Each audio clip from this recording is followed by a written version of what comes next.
Hello and नमस्कार दोस्तों, मैं हूं भारतेंदु शर्मा और आप सबका एक बार फिर से स्वागत है काम की बात में, जहां आज हम बात करने जा रहे हैं चाइना द्वारा आविष्कार किए जा रहे दो ऐसी चीजों के बारे में जिसे जानकर आप भी सोच में पड़ जाएंगे कि क्या ये वाकई में मुमकिन है।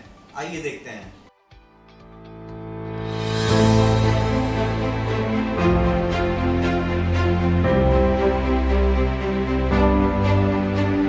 जहां एक तरफ कोरोना वायरस को लेकर कई जगह चाइना के प्रति नाराजगी और आक्रोश जताया जा रहा है, वहीं दूसरी ओर भारत कोरोना और चाइना से हो रहे बॉर्डर पर तनाव दोनों से जूझ रहा है।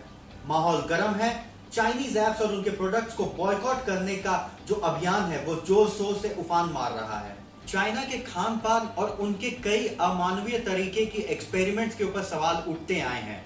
अभी जिसमें से लेटेस्ट कंट्रोवर्शियल थ्योरी ये बताई जा रही है कि कोरोना वायरस चाइना के लैब की ही देन है, परंतु दूसरी ओर इंसानियत को नए नए मॉडर्न आविष्कार और टेक्नोलॉजी देने में चाइना कभी पीछे नहीं हटता। उसमें से लेटेस्ट जो प्रोजेक्ट, जो बहुत ही बड़ा आविष्कारिक प्रोजेक्ट चाइना जिस पर काम कर रहा है और लगभग बनकर रेडी है, जिसकी शुरुआत 2020 में होनी थी, उसका नाम है HL2M टोकामैक।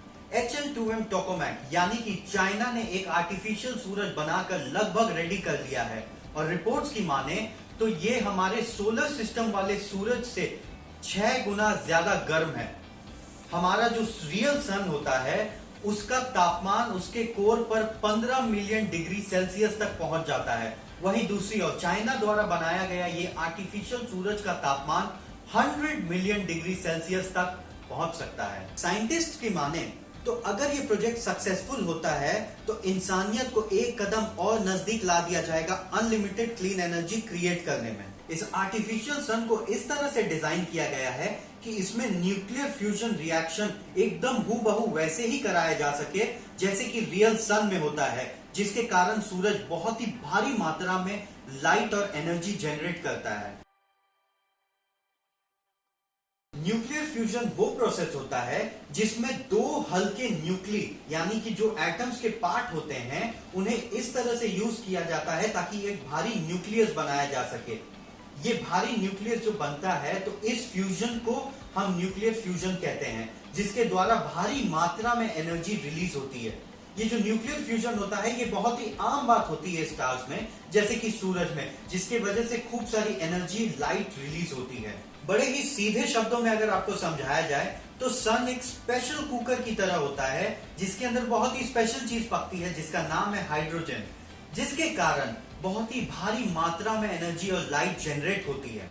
आपको बता दें कि कोल या फिर गैस जलाने से जो एनर्जी निकलती है उसके मुकाबले सूरज के द्वारा जो एनर्जी निकलती है इस प्रोसेस में वो 4 मिलियन टाइम्स ज्यादा होती है। जैसा कि आप सब जानते हैं कि sun is the ultimate source of energy. दिन और रात के डिफरेंशिएशन में, पेड़ पौधों, इंसानियत, जानवर सबके जीने में सन के द्वारा जो एनर्जी दी जाती है, सन के द्वारा जो एनर्जी निकलती है वो बहुत ही इंपॉर्टेंट और क्रूशियल रोल प्ले करती है हमारे सर्वाइवल में, इस इन्वायरमेंट को बचाए रखने में।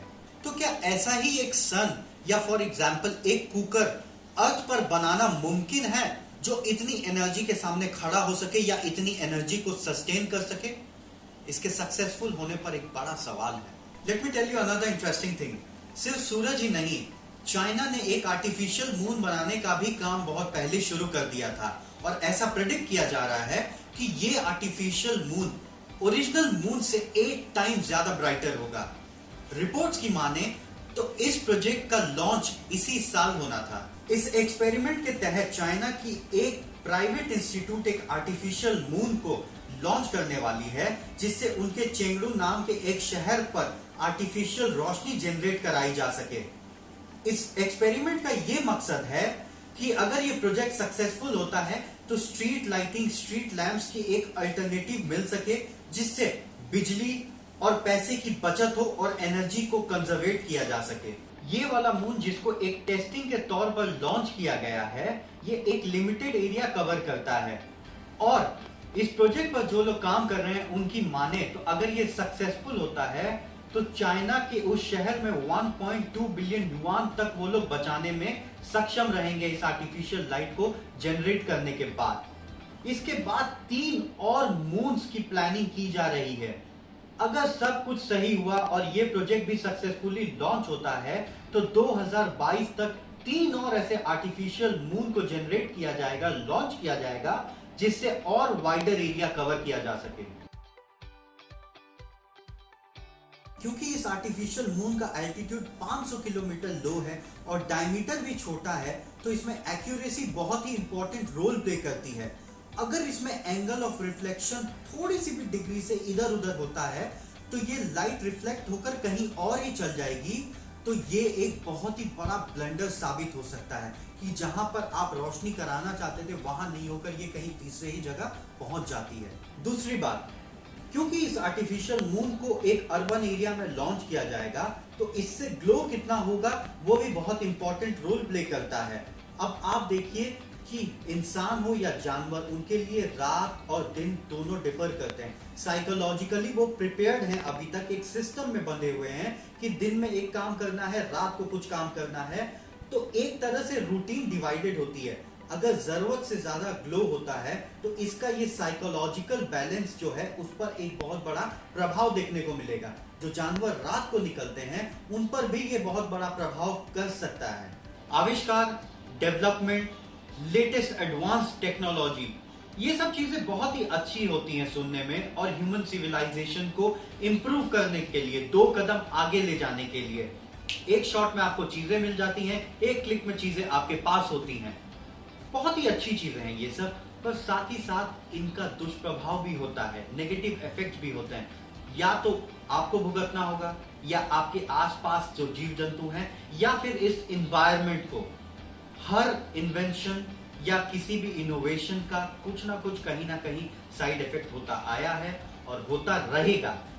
तो ऐसे में सवाल उठता है कि जो इस 2 प्रोजेक्ट पर चाइना काम कर रहा है, एक तो आर्टिफिशियल सन और एक आर्टिफिशियल मून, आपकी इसके बारे में क्या राय है हमें कमेंट बॉक्स में लिखकर बताएं।